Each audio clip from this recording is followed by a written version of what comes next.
I'm Luke Dean. I'm a student at the University of Wales Newport, and I'm studying Art Foundation in Media and Design.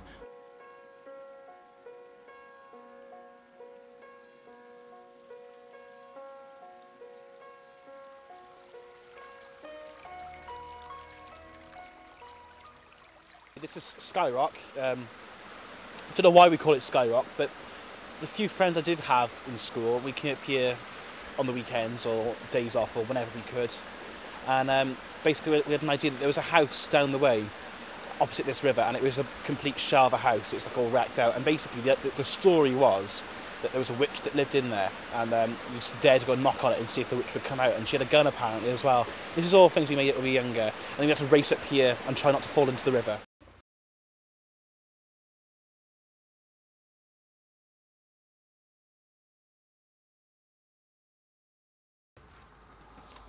A lot of people remember some really big things in their life if they pass their driving test, their first boyfriend, anything like that.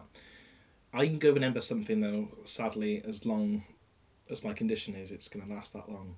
And it was when I was first told I had Asperger's syndrome, and I was 9 or, no, a bit older than that, yeah, 10 or 11. I was just started comprehensive school basically, and I was having a pretty tough time there anyway. One night I was really finding it difficult to sleep one night, and I can remember my mum coming in and comforting me, and I asked her, look, what's going on, because some wacky things have been happening to me. I just didn't know what I was going through, hell basically. And I can remember her telling me, you know, she was in the bed with me and she whispered into my ear, Luke, you've got this thing called Asperger's. And I thought, well, what's that?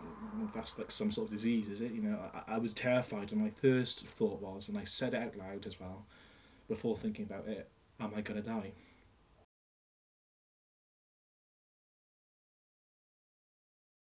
When I was diagnosed, I had just started secondary school, or about to go into it, and I was friendless basically. I didn't have anyone or anything to, you know, rely on support-wise.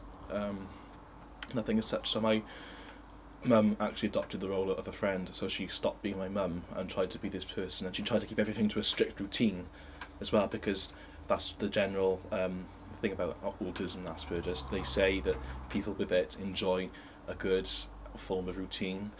She changed from her role as a mum really to the role as a friend. I want to leave your room, Luke. So when can it, like, you know, if we need to stop? You just carry on and then we'll just... Yeah, we'll we'll leave do it all it in. Yeah. I went and approached the school teacher, and she was actually a school Senko, and I said, you know, Luke's different to the other children, and I didn't think that he was doing his studies quite as well as the other kids of his age were either. He was seeming to have quite a few difficulties. So we actually got in touch with the school nurse, who then recommended that we go and see a couple of child psychologists and psychiatrists, and the diagnosis came that he had Asperger's syndrome, and not really knowing much about that, we were given the diagnosis, and that was it basically. No help, no nothing. And there were times when he would listen to music, the same piece of music over and over again, or a particular clip on a program that he liked. He would rewind it and repeatedly just watch that one clip, and I know now that it was his way of coping with the frustrations of day-to-day life. He found something that he could focus on that he liked, so therefore he would do it repeatedly. You probably hear this a lot, but I'm a very huge Doctor Who fan. Basically, I started watching it from the age of 6 because I think my parents bought me an old video cassette, like a Cyberman story, and I watched it and I thought, what the hell is this? But I was terrified, but I loved it, and I just like went off from there. I used to like go to the library at schools and see if I can, you know, borrow old tapes, etc. And kept on watching it on UK Gold when it was known in those days, and on repeats on Sunday mornings. I'd get up at 6 o'clock in the morning on a Saturday to watch them.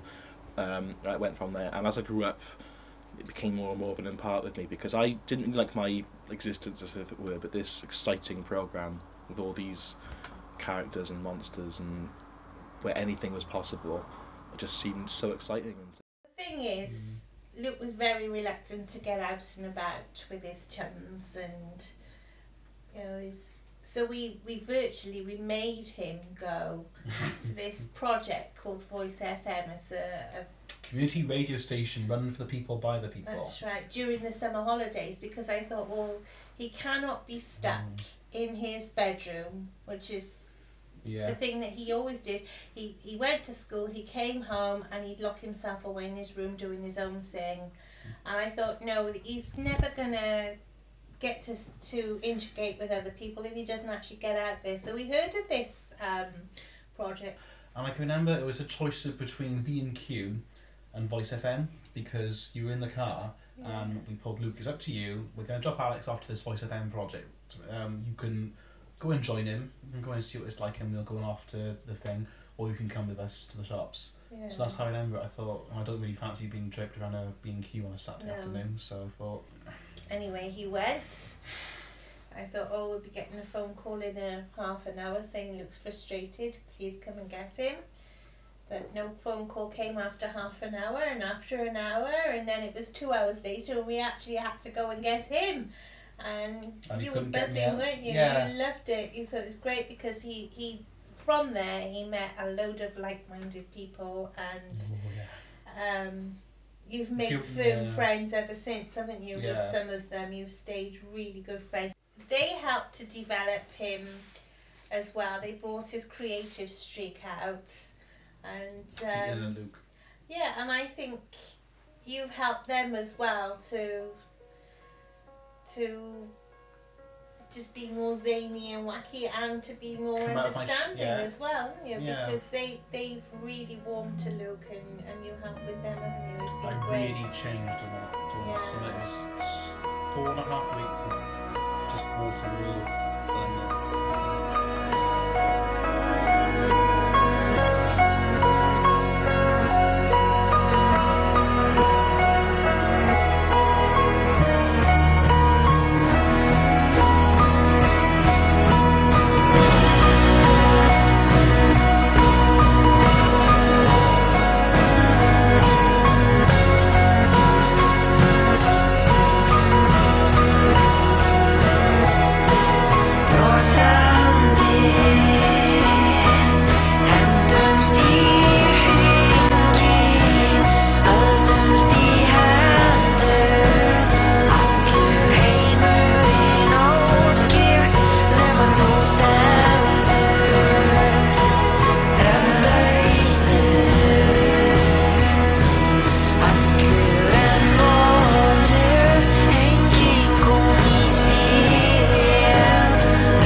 Blöjt